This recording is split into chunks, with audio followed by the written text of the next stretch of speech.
this is two things came together for me. One was Mondami's 9.5 increase in the property tax for New Yorkers, but not that alone. I'm sure our audience has read about that. But I was looking at Powerline. I always like to give a shout out to them because they have some great articles. And they were comparing New York State's budget versus Florida's budget. And they came up with, well, it's only half at the state level. So I thought, well, let's look at the city level, New York City versus Miami. And while the billions that each of them has to spend doesn't it is not meaningful in and of themselves. So, for example, New York City's budget is 127 billion, while Miami's is only 3.4. But that being said, per citizen, what has to be paid into these cities. And so for Mondami, each of his citizens has to pay $14,431 in for his budget. And in Miami, it's just half of that at just under $7,000 dollars And per it's more citizen. disproportionate because in New York, the number of people who are actually paying taxes is a much smaller percentage than in Miami. So he inherited this city that was this blue chip financial market, this cultural financial capital of the world. And the first thing he did was raise spending by $11 billion. Second thing he did was prove that he couldn't get the trash or the snow off the street during a storm. Third thing he did was very hard to find an appointee who somewhere in their dark history had not issued or written something anti-Semitic.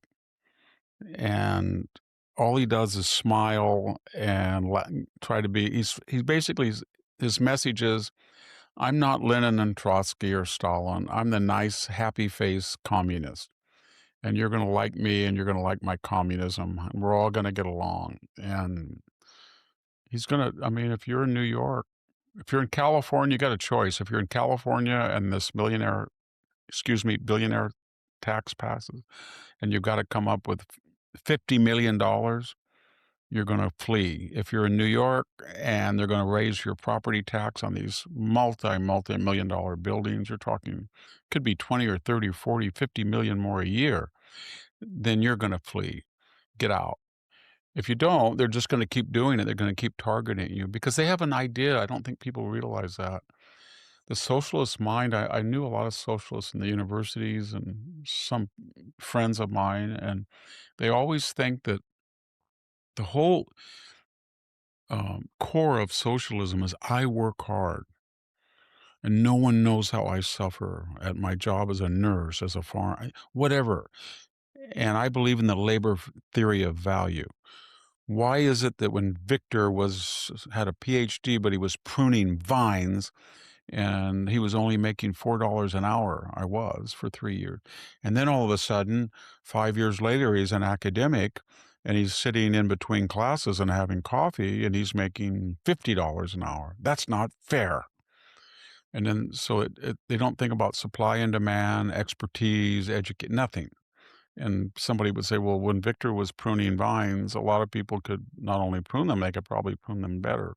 When he was teaching a particular Greek literature class and they thought that was an important class to offer, questionable, but that's what they said. Very few people could do it. And they don't accept that. And so they run on this envy that we work hard and we get up and we do things and therefore we should be compensated. And that's what a socialist is. And they're going to keep raising taxes. The other thing about it is when they raise taxes, they don't ever say thank you. Gavin Newsom, Nancy Pelosi, even Diane, they're all wealthy, but they never said, we want to thank the people in California that are the 1% that are paying 50% of the income tax. And by the way, the 50% of the income tax in California, there's only about, I don't know what there is, 250 billionaires. They usually pay capital gains tax. They pay it about I don't know, 28%. The people in that 1% of Californians are highly compensated professionals and small business people who make 1 million or 2 million, 3 million, and then they get hit with a 13% tax rate, point 0.3, plus their federal, plus medic. So they're paying 55% of their income. And they don't get, nobody ever says, thank you for doing that, you people. We have a very skilled elite that allow us to have this huge budget. They don't. And more, the attitude is always, they have to pay more. I remember in 1991 there was a fiscal crisis in California, and the state was broke. Well, it's always broke. It always has a deficit, but this was a really bad deficit. So they decided to go after all state agencies, and one of them was the CSU, California State University system. So they laid off, and in the past, you always could lay off part-time lectures, but then they got the idea, well, we exploit those people so well, we pay them so little that by laying them off, and we really reduce about 40% of our classes, which are big money earners, and they don't cost us anything. We exploit them, no benefit. But the ones that really are the high priced assets, if you're going to go after budget cuts, are the tenured full professor top step in fields that we feel are not essential. I disagreed with that. So they started laying off Russian professors, classics professors. I was on leave that year. Classics professors, dance professors, which was bad. It was really bad. But when you listen to them, and I knew them very well, they'd say, well, these people can pay. Why aren't we taxing anymore? Why don't we raise tax? I said, we already have the highest income tax. Well, they have a lot of money, or they wouldn't be able to pay what they do. But they never made the connection that their job was dependent on somebody being willing. So they had just contempt for the people that are already paying their salaries. And some of these classes had 3 and 4 people in them. But it was just outrage. It was never, why don't we cut our expenses and save the taxpayer? It was always, they owe us, they owe us. And that's the attitude of the left. Yeah.